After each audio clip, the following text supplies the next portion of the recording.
కోవూరులో TDP ticket నాదే, కోవూరులో గెలిచేది నేనే. ప్రతి అడుగు ప్రజల కోసమని ఏడాదిగా తిరుగుతున్నా. ప్రజల నుంచి భారీ స్పందన పొందంటున్నారు కోవూరులో టీడీపీ ఇన్ఛార్జ్ పోలంరెడ్డి దినేష్ రెడ్డి. దినేష్ రెడ్డితో మా ప్రతినిధి జయరాజ్ ఫేస్ టు ఫేస్. రేపు రాబోయే రోజుల్లో కోవూరులో మీరు అభ్యర్థిగా పోటీ చేయబోతున్నారు లేదా? ఖచ్చితంగా అండి. ఆల్రెడీ ఇప్పుడే కాదు, ఫస్ట్ నన్ను ఇన్ఛార్జ్గా ప్రకటించినప్పుడే అప్పుడు తీసుకున్న పాలసీ మ్యాటర్, యువతకి 40% సీట్స్ కల్పించాలి తెలుగుదేశం పార్టీలో అని చెప్పి అన్నారు. అందులో భాగంగా మొదటి సీటు నన్ను అనౌన్స్ చేశారు కోవూరు నియోజకవర్గంలో. దాంట్లోనే నేను ఇన్ఛార్జ్గా బాధ్యతలు చేపట్టించేప్పుడు కూడా శక్తి వంచన లేకుండా తెలుగుదేశం పార్టీ అభ్యున్నతి కోసం అలానే ప్రజల సమస్యల మీద పోరాటం చేస్తూనే ఉన్నాము. అలానే మొన్న కూడా ఇటీవల ఆయన బాగా చేసుకోండి, ఎలక్షన్ దగ్గర పడుతుంది అని చెప్పి నాకు క్లియర్ ఇండికేషన్ కూడా ఇవ్వడం జరిగింది. ఖచ్చితంగా రేపు తెలుగుదేశం పార్టీ అభ్యర్థిగా నేను బరిలో ఉండబోతున్నాను. అలానే కోవూరు నియోజకవర్గాన్ని గెలుచుకొని మా అధినేతకి గిఫ్ట్గా ఇవ్వబోతున్నాం. కోవూరు నియోజకవర్గంలోనే కాదు, ఇక్కడ ఉన్న చుట్టుపక్కల అన్నింటిలో కూడా తెలుగుదేశం పార్టీ జెండా ఎగరబోతుంది. ప్రజల్లో మార్పు క్లియర్గా కనిపిస్తుంది. మనకి అందరూ కూడా భరోసా కల్పిస్తున్నారు. రేపు తెలుగుదేశం పార్టీ గెలవబోతుంది. అధినాయకుడు నారా చంద్రబాబు గారు ముఖ్యమంత్రి కాబోతున్నారు అని చెప్పి వాళ్ళందరూ భరోసా కల్పిస్తున్నారు. నిన్న మొన్న ఒక పత్రికలో మీ పేరు లేదు, మిగిలిన వాళ్ళ పేర్లు వచ్చినాయి. ఏమంటే అదేంటంటే గ్రౌండ్ రిపోర్ట్ సరిగా లేదని వచ్చింది. దాని మీద ఏమన్నా చెప్పేది తప్పండి. క్లియర్గా వాళ్ళు ఏమని ఇచ్చారంటే, పోలంరెడ్డి దినేష్ రెడ్డి గారు అక్కడ ఇన్ఛార్జ్గా ఉన్నారు. నేను కూడా చూశాను మీరు చెప్పినది. పరిశీలనలో ఇతర పేర్లు ఉన్నాయని చెప్పారు.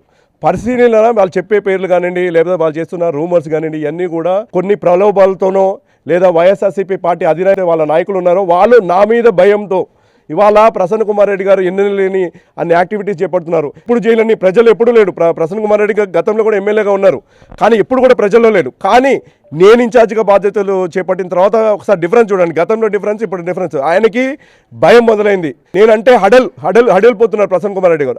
అందులో భాగంగా ఏంటంటే నన్ను డిఫైన్ చేయాలి, నన్ను డిమోరలైజ్ చేయాలనే ఒక దురుద్దేశంతో చేస్తున్నారు. ఇవైతే వాళ్ళు పన్నాగాలన్నీ కూడా ఏవి ఉండవు. అసలు నేను ముందు ఏమంటానంటే వైఎస్ఆర్సీపీ వాళ్ళు ముందు వాళ్ళ టికెట్ల గురించి వాళ్ళు ఆలోచించుకోమనండి. అసలు మీకు ఇంకా జాబితాలో ఎక్కడ కూడా వాళ్ళ సీట్లు ప్రకటించడం జరగలేదు. అలానే వాళ్ళు ఏదో అక్కడ క్యాండిడేట్ని ఇక్కడ మారుస్తున్నారు, ఇంకా కూడా పరిశీలిస్తున్నామన్నారు. ఇక్కడ చెత్త అక్కడ మంచి ఎలా అవుతుందో నాకైతే తెలియట్లేదు. ఖచ్చితంగా నేనైతే ఒకటైతే క్లియర్గా చెప్తున్నాము, నారా చంద్రబాబు గారు యువతకు అవకాశం కల్పించాలనుకుంటారు, యువతని ప్రోత్సహించాలనుకుంటారు. నేను పనిచేశాను. వాళ్ళు చాలా మంది ఏంటంటే ఇవాళ అట్టడే కొంతమంది ఏమంటున్నారు, వయసు గురించి మాట్లాడుతున్నారు. ఎప్పుడైనా ఎవరైనా రాజకీయాల్లో ఏదో ఒక వయసులోనే మనము ప్రారంభించాల్సిందే. ఎవరు కూడా 60 ఏళ్ళు పండిపోయిన తర్వాత రాజకీయాల్లోకి రారు. ఎవరైనా కూడా 30 ఏళ్ళలోనే వాళ్ళు స్టార్ట్ అవుతారు. నాకేం మరీ అంత యంగ్స్టర్ ఏం కాదు, 35 ఇయర్స్ దాటాయి. ఖచ్చితంగా యువతకు అవకాశాలు కల్పించారు. డెఫినెట్గా అంత తెలియని వ్యక్తినేం కాదు. అంత చదువుకున్నాను. నేను దేశ విదేశాల్లో ఎలా ఉంటాయి పాలసీస్ అన్నీ తెలిసిన వ్యక్తిని.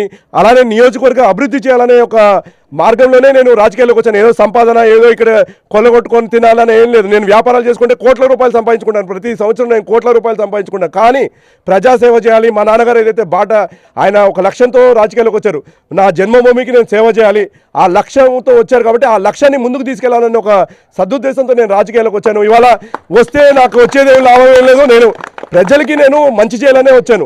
రాజకీయాల్లో వచ్చింది నేనేదో డబ్బు కొలగొట్టడానికో ఇక్కడ ఉన్న సహజ సంపదను దోచుకోవడానికో రాలేదు. నేను ప్రజాసేవ చేయడానికి వచ్చాను. అవకాశం ఉంది, ఖచ్చితంగా నేను చేస్తాను.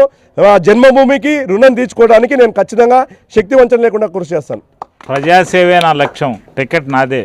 నా టికెట్ ఎప్పుడో ప్రకటించారు, మరోసారి ప్రకటించాల్సిన అవసరం లేదని పోలంరెడ్డి దినేష్ రెడ్డి చెప్తున్నాడు. కెమెరామ్యాన్ ఇలియాస్తో జయరాజ్, బుచ్చిరెడ్డిపాళెం.